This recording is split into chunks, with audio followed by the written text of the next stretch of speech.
नमस्कार मित्रों, मैं आपका अपना संत विजेंद्रानंद दास फिर हाजिर हूँ आपके अपने स्वास्थ्य सुख चैनल पर एक और जानकारी लेकर के।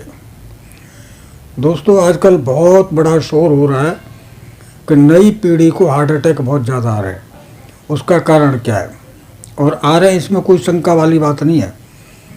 आज हम इसी बात पर चर्चा करेंगे कि इसका कारण क्या है, हम सब मिलकर ढूंढते हैं।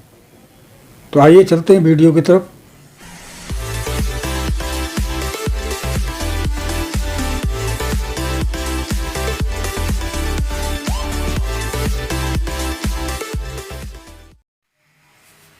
नमस्कार मित्रों, आज की चर्चा युवा पीढ़ी को ज़्यादातर हार्ट अटैक क्यों आ रहा है।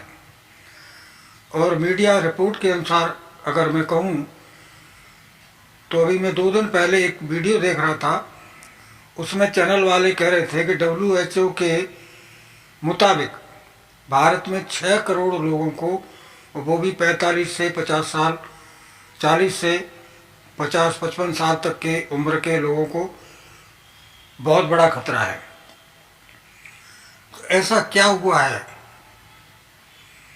2-3 साल पहले तक इतना कोई शोर नहीं होता था, हालांकि बीमारी होती थी। अच्छा, हम पहले फ्लैशबैक में जाते हैं पीछे। जब मेरा बचपन था तो सर्दियां इतनी पड़ती थी, महीनों तक कोहरे होते थे, हाथ से हाथ दिखाई नहीं देता था, खून जम जाता था, लेकिन हार्ट अटैक किसी का सुना नहीं जाता था। तो अब ऐसा क्या होगा कि कभी तो ये कहते हैं कि सर्दी की वजह से हार्ट अटैक आ रहा है, खून जम रहा है, कभी कहते हैं जिम की वजह से आ रहा है। हाँ, पहली मेहनत में, कसरत में और जिम में बहुत बड़ा अंतर आ गया। पहले लोग घर का दूध घी खाते थे, उससे दंड बैठक करते थे, कसरत करते थे।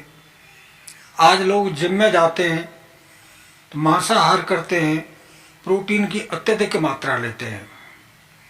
तो ये हार्ट के लिए वास्तव में खतरनाक चीज है। लेकिन इसको बाजार में लाया कौन? सरकारें ही लेके आई, कंपनियां ही लेके आई,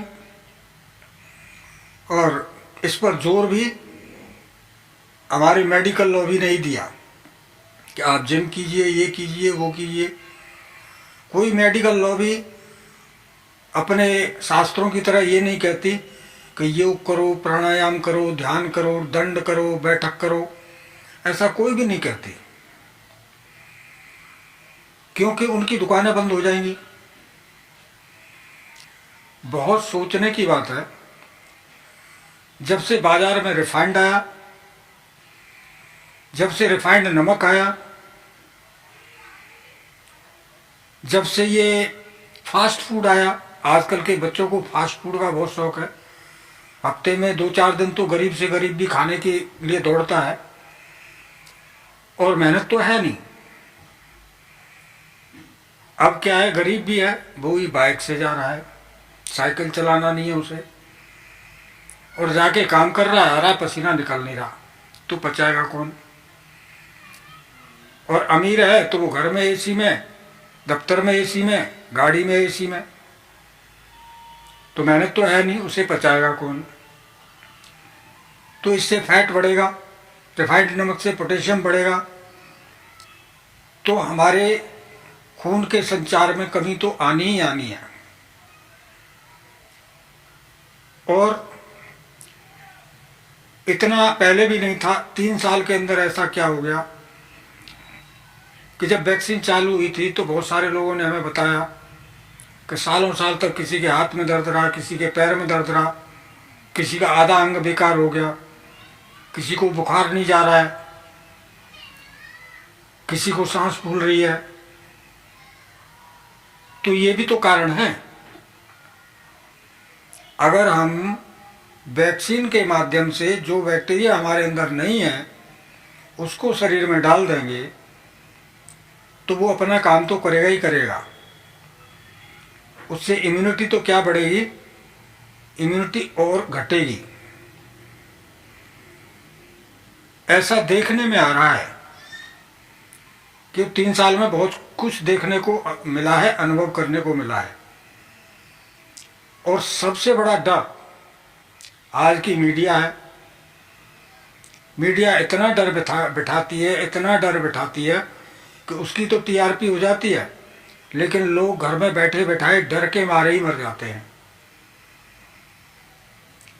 तो भैया अपने हृदय को अगर मजबूत रखना है तो रिफाइंड से दूर रहो, फास्ट फूड से दूर रहो और सफ़ेद नमक खाना छोड़ दो और एक एल्युमिनियम के बर्तन भी छोड़ दो। 2-4 चीज़ें छोड़ दोगे और पुराने हिसाब पे आ जाओगे तो आप बचे रहोगे। मेरा तो अनुभव यही कहता है, क्योंकि मैं इससे गुजर चुका हूँ। अगर मैं दवाइयों के ऊपर रहता तो शायद मैं आज आपसे बात नहीं कर रहा होता। मैं तो इस चैनल पर अपने अनुभव ही लेके आता हूँ, लेकिन लोगों को अनुभव नहीं, प्रोपेगेंडा देखने के शौकीन हैं लोग। अनुभव से तो अनुभव लेंगे नहीं। जो बढ़ा चढ़ा के बात करेंगे, जो लच्छेदार बात करेंगे, उनके चैनलों को लोग ज़्यादा देखते हैं। तो भाई भुगतना भी पड़ता है। एक आदमी दाल साग सब्जी फ्रूट खाने के लिए 21,000 रुपये फीस लेता है बताने के, और एक आदमी आपको फ्री में बता रहा है।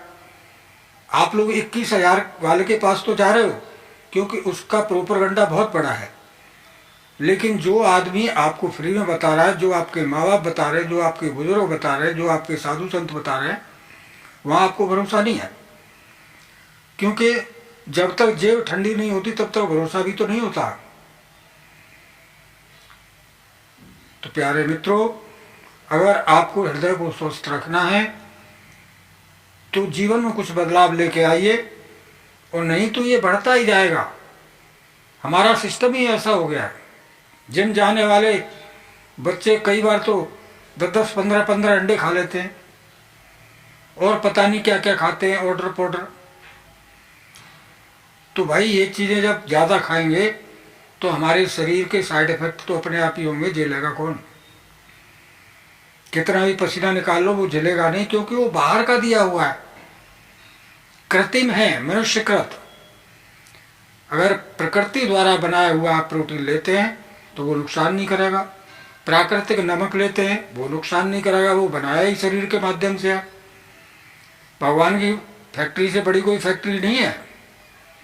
इंसान कितना भी तेज हो जाए, अभी आप देख रहे हैं कि भगवान इंसान के कर्मों से इतना व्यथित हो रहा है, प्रकृति व्यथित हो रही है कि उत्तराखंड की हालत देख लीजिए।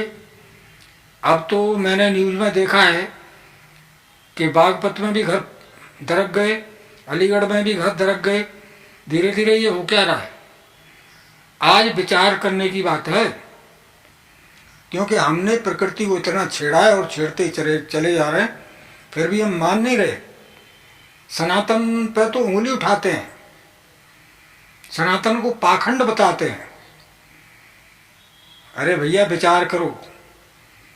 सनातन का मतलब है जो पूर्ववत जब से पृथ्वी रची गई है तब से लेके आज तक जो चला आ रहा है वही तो धर्म है। बाद बाकी तो सब अपने अपने पंथ हैं, रास्ते हैं। पंथ का मतलब तो रास्ता ही होता है ना। अब कोई इस्लामिक रास्ते से जाए, चाहे कोई हिंदू रास्ते से जाए, चाहे कोई और तीसरे रास्ते से जाए, तो वो तो रास्ते हुए भाई। धर्म तो सनातन ही है। तो मैं तो चाहता हूं कि आप सभी स्वस्थ रहें और मस्त रहें। मैं ऐसी ही ईश्वर से प्रार्थना करता हूं।